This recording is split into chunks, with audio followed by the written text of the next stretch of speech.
Yes, wali webali kubanga okyagoberera yonna gy'osinzira okubanga gy'otulabira kyokola kyatambula naffe ku mukutu ogwa Redzone TV atanaba kubanga osubscribinga kikole kirira wansi awolaba ekigambo subscribe kikwateko kwata kadeeta ka notification ogenda kuba tomisinga nsonga yonna wali ku kitebe ekya National Unity Platform Makerere Kavule His Excellency Robert Kyagulanyi Ssentamu ne ttiimu yonna eyabakulembeze okuva mu kibiina kino ekya National Unity Platform bali Makerere Kavule mu bimu ku bigambo His Excellency Robert Kyagulanyi Ssentamu byagenda okwogerako bingi nga bwengenda okubanga nkutegeeza ogenda biwulira wabula ng'ebimu ku ebyo agenda kusinga kwogera nnyo ku nsonga z'abaana bano abasibe jjukira wabaddewo ebigambo ebitambuzibwa wabaddewo ebigambo ebyogerebwa bingi wabaddewo ensonga nnyingi nnyo nga bwe nkugambye wali ku mukutu gwaffe ku by'omulalo gwa Uganda 1 kati eno ku Redzone TV gye nsinzidde ne njagala nkutegeeze nti byonna bye weetaaga okubanga omanya byogenda okwetaaga okubanga otegeera ku nsonga za His Excellency Robert Kyagulanyi Ssentamu zagenda okwogerako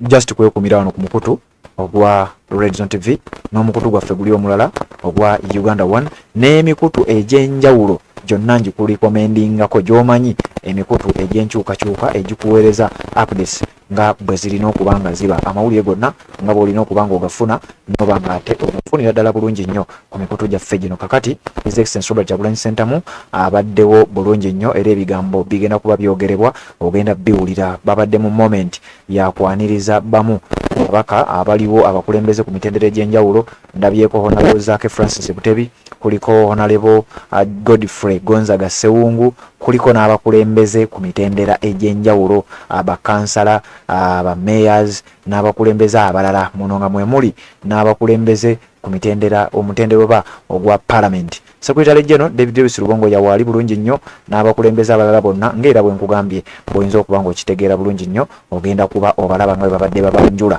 kakati njagala kubanga nkuleetera embeera nga bwetambula ate tubeere nga tutambula ffenna tewali nsonga yonna gy'oteekeddwa kubeera nga ate omisinga yadde eddakiika n'emu bw'oba tonaba kubanga osubscribinga kikole nkuleetere n'ebigambo bya His Excellency Robert Kyagulanyi Ssentamu byayogedde ku nsonga zino wabula siraba kubanga ate ngenda eyo kankuyiseeko wano katono nga bulijjo nze gye nkuwe full swing embeera nga bwebadde etambula mukutu gwa Redzone TV Sabambulidde Patrick nze mbeerawo okubeera nga ate nkutuusaako bino.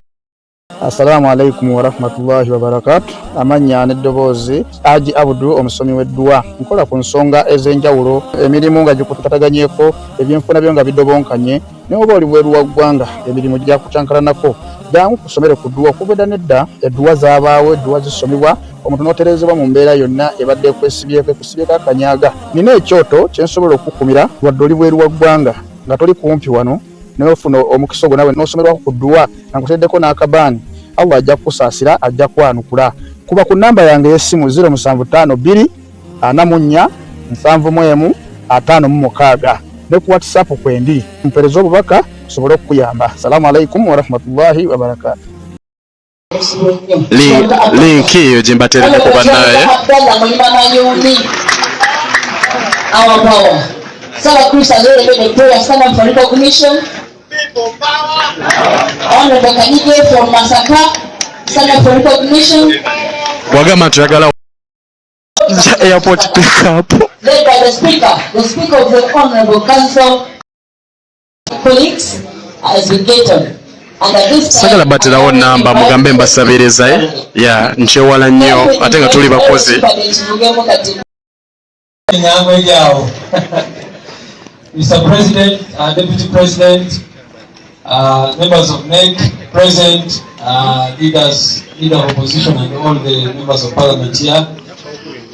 The leaders at the various levels, mayors, councillors and speakers and other leaders. I don't know if Comrade Maria Widuchowska was introduced. She's also a NEC member. Our Deputy Secretary for Youth in charge of Eastern Region. To begin my comments by again also joining Deputy SG. Nsaba kuna bazange zigenze banaye omuntu mazi nkomezeyo. Eastern Region who is not with us. Mama Jelo Mugisha. Our speaker. Myself with other leaders to represent the President and others. She's still not very well, but we are praying for her to be get better. Plus, in some bit of propaganda around that also, which is shameless, but party continues to stand with her in this time when she's abona gansa banyoka nsoke nkubulookinga era ono adelude no blocking omwitande dakusewere yabo Fahad blog. Well, the main person who is going to address us is the president, but two issues only. Biwala abantu betulina balwawo okutegeera kati nze blocking aba blocking. Thank you. Like I said, it is the president who is going to make the substantive of this, but I have been asked to address us on two issues, and the first issue relates to a letter that we saw last week from the Electoral Commission addressed to the promoters of an entity that tried to register the PFF. Unfortunately, in the response to the promoters of PFF, the Electoral Commission indicated that the name People Power Front was already reserved for another political party. We want to be very clear that that entity or the people who registered it or who reserved it to the Electoral Commission are not in any way linked to us. Because some people thought that maybe it is us who registered that name. We have since established that some detractors, people who wanted to run away with our idea, the idea of people power, who are clearly backed by the state, went and reserved that name, People Power Front.